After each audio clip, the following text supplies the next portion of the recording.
Hello, and welcome to the Third Dimension Podcast Show, a show with a modern view of today's world.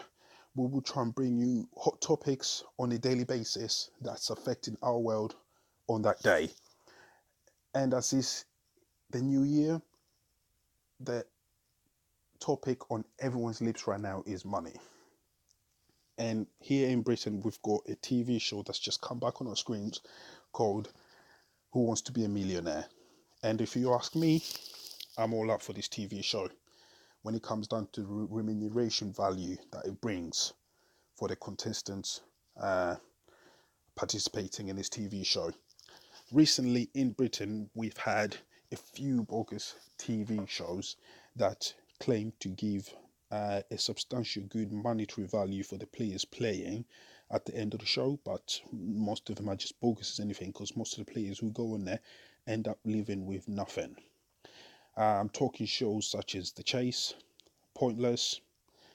Okay, if you've seen Pointless, guys, it is really pointless. There's no need to watch it. Literally, it's pointless. Don't watch it.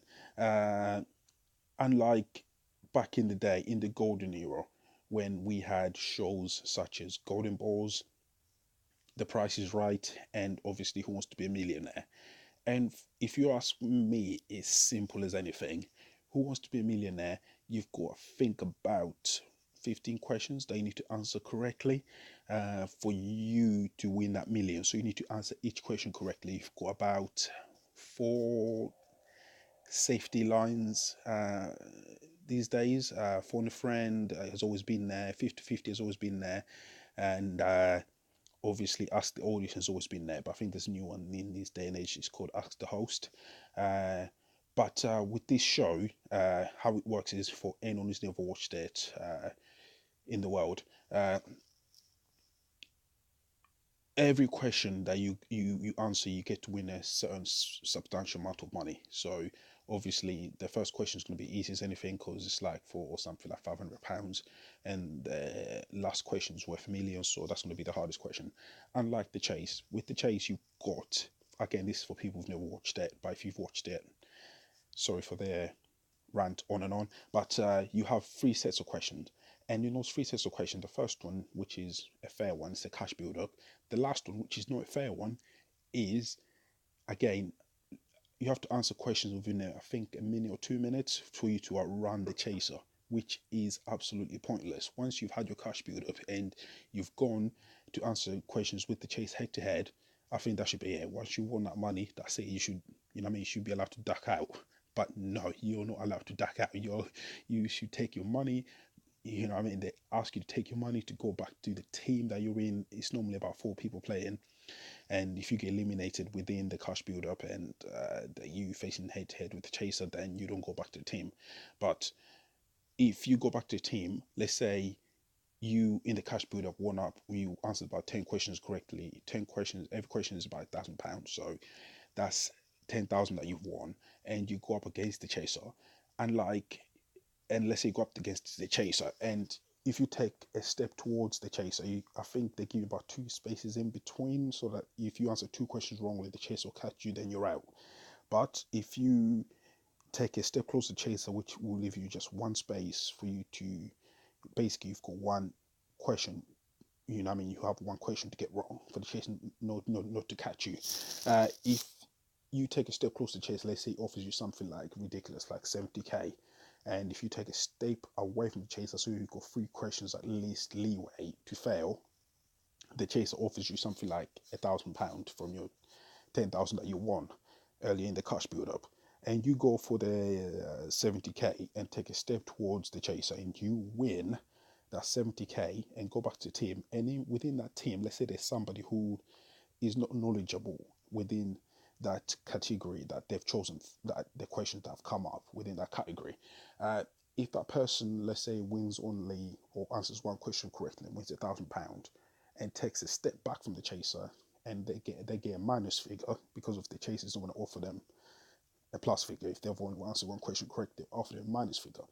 Let's say they offer them minus 10,000, and they get back to the team and they beat the chase in the one-to-one, they get back to the team. That means your 70k has now been minus 10k. So now you've got 60k not just you, the whole team now. You know what I mean? Whoever is still there. And if you win the chaser, if you beat the chaser at the end, you have to split that money 4 ways, which is just totally wrong. You know what I mean? In my, it's just totally wrong. Whoever has beaten the chaser with the head-to-head question should just take that money, then duck out. That's it. The next contestant come up, do your cash build up. You know what I mean?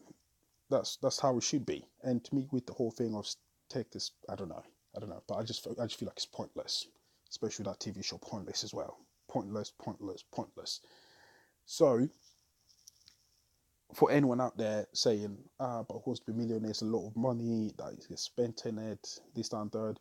Well, if you ask me, I would say the TV shows themselves will be able to get their money back within um, the few episodes that they would air out. So let's say, because with normally around everyone who wants to be a millionaire, medium range that they'll win is around 32,000. We're not talking about everyone comes there and wins a million. It's around the 32,000 mark. That's when a lot of people tend to. That's what a lot of people tend to walk away with. And let's say there's about 5 to 7 people who've won that much. That's about 5 shows. You know what I mean? Like they could get their money back easily through advertisement, through eyeballs, us watching. That's how they get paid. Same way as YouTube, we're getting paid through eyeballs, listening, everything. That's how they would get their money back. But on top of that, if we are able to bail out bankers who have left us in this whole mess now, where wages have dropped and haven't risen as fast as they were back in the early 2000s. Since 2008, wages have remained stagnant. They haven't risen in any type of way, no matter what they tell you on TV. They really haven't. Uh, so if we can bail out bankers and give them billions and billions and billions and just print out money and call it quantitative easing, why can't we do the same for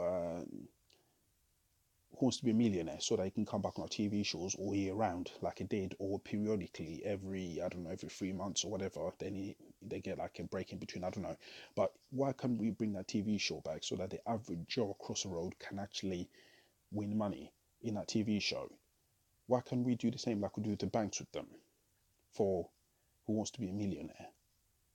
Because with me, this TV shows actually helps out a lot of people. It's not just helping out a few hundred who work in Canary Wharf. It's actually helping out a lot more people. You know what I mean? People actually go there. People have got a limit most of the times when they go in there. Then they go, oh, I just want to win, let's say 125k. That's it. Once they get to that number, they're ducking out. That's it. That's most of what people have got a vision and a plan when they go in there. You know what I mean? Instead of all these other bogus TV shows such as Tipping Point. And that's another thing about Tipping Point. That's another show that I never really watched, because to me, last time I've been on arcade games, it's been a long time since I've been at any arcade games. But even back in them days, you used to just walk in there. You never play them 10p machines or how much whatever you should put in there. You should just walk towards that machine, kick it, give it a little nudge, then the money falls out. Then you take the money, duck out before the security guard comes and catches you. That's how we did it. So when, whenever I have to watch Tipping Point, I'm literally looking at those guys and going, just go and, you know what I mean? Like nudge it, that's it. Then that golden little coin will come out. Easy. Easy. Shake that machine, you know what I mean? Shake it. Easy. Anyway, all I'm saying is we need Who Wants to Be a Millionaire back, TV shows such as Golden Balls as well, and take away pointless and take away the chase. Because believe you and I, them chasers ain't chasing no one. No one. It's misleading as anything. At least one or two of them chasers can chase somebody. That's it. But the rest of them chasers ain't chasing no one. No one whatsoever.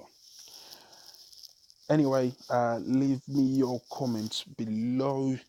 What you think of about bringing Who Wants to Be a Millionaire back. We could start a petition online if we need to, but I believe that that TV show needs to come back to give hope to a lot of people out there. Thank you.